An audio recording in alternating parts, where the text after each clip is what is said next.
Subscribe my YouTube channel Steno Sprint with Khushi and press the bell icon.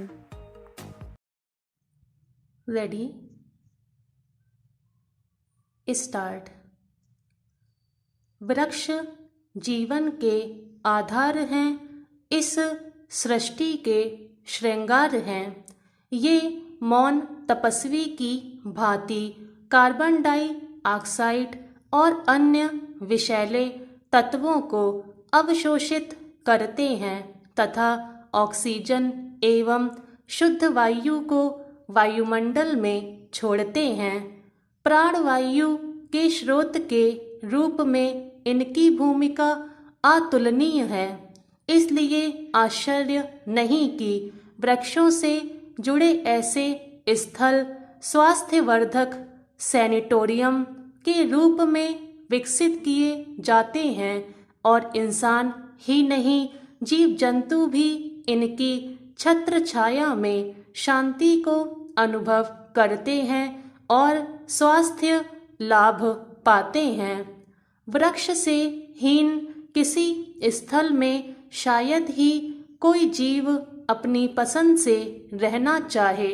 Concrete के जंगल में तब्दील हो रही बस्तियों व शहरों में रह रहे लोग बता सकते हैं कि किस तरह वे जीवन की सारी सुख सुविधाओं के होते हुए भी एक दमघोटू नारकीय जीवन जीने के लिए विवश अनुभव करते हैं, जबकि हरे भरे वृक्षों से सुशोभित स्थल पर मन प्रफुल्लित होता है।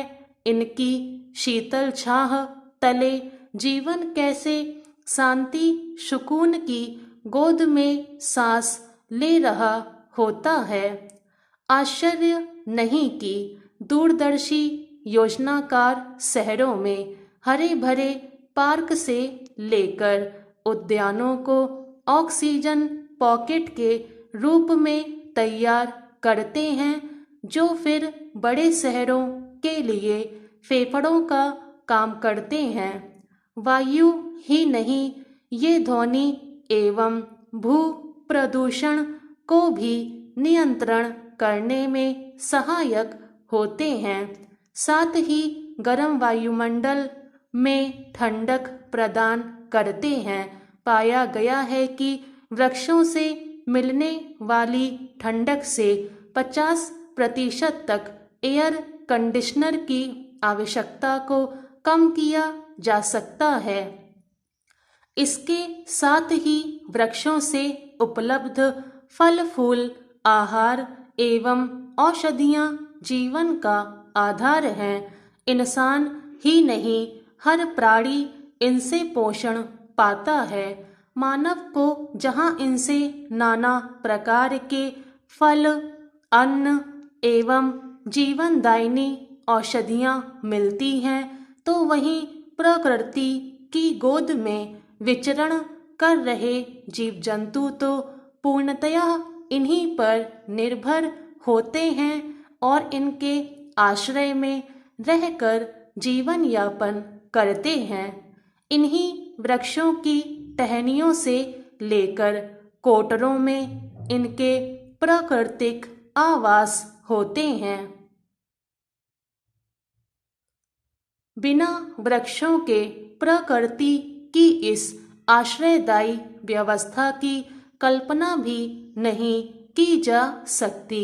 जहाँ वनों का बेतहाशा कटाव हो रहा है, प्रकृति का निर्बाध रूप से दोहन एवं शोषण हो रहा है, वहाँ कितनी ही प्रजातियाँ नष्ट हो चुकी हैं व कितनी ही विलुप्त होने के कगार पर हैं। अधिकाधिक वृक्षों के रोपण व वनों के संरक्षण के आधार पर ही मानवीय सभ्यता को इस त्रासदी से बचाया जा सकता है और धरती के भविष्य को सुरक्षित किया जा सकता है।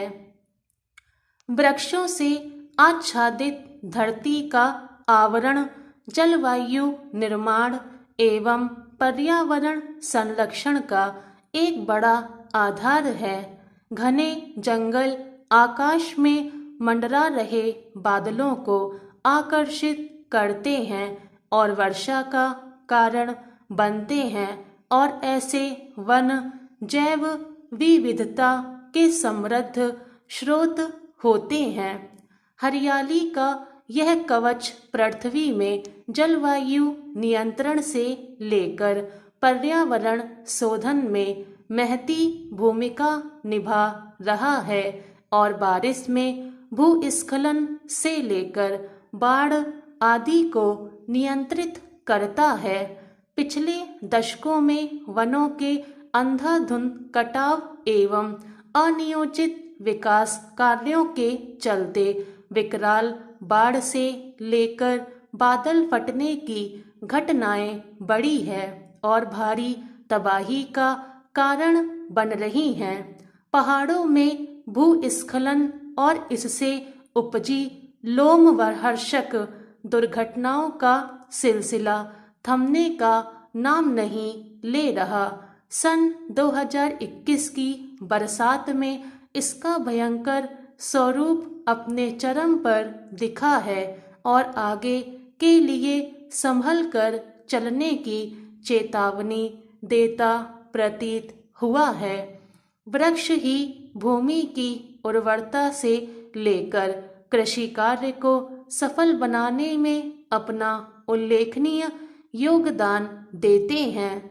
इनके साथ जहां बंजर भूमि उपजाऊ होती है तो वहीं रेगिस्तान के प्रसार पर नियंत्रण हो जाता है और भूमि के जल स्तर में भी वृद्धि होती है। मैदानों में भूमि का गिरता जल स्तर और पहाड़ों में सूखते प्राकृतिक जल स्रोतों को एक सीमा तक वृक्षारोपण के साथ हल किया जा सकता है। स्टॉप। मैटर से जुड़े ये कुछ शब्द हैं जिनके आउटलाइन बनाने में आपको परेशानी हुई होगी, तो ये जो शब्द हैं इनको आप अलग से नोटबुक में लिखिए और इनकी अपनी खुद से शॉर्ट आउटलाइन बनाइए, जिससे कि आप इनकी प्रैक्टिस करिए और उसके बाद आप जब ये एक दो बार मैटर फिर से लिखेंगे तो आपको लिखने में कोई परेशानी नहीं होगी और आउटलाइन की प्रैक्टिस भी हो जाएगी। जैसे कभी ये वर्ड दोबारा रिपीट हो तो आप आसानी से इनके आउटलाइंस लिख सकें। तो आप इन आउटलाइन को लिखिएगा और इनकी प्रैक्टिस करिएगा। Subscribe my YouTube channel Steno Aspirant with Khushi. Thanks for watching.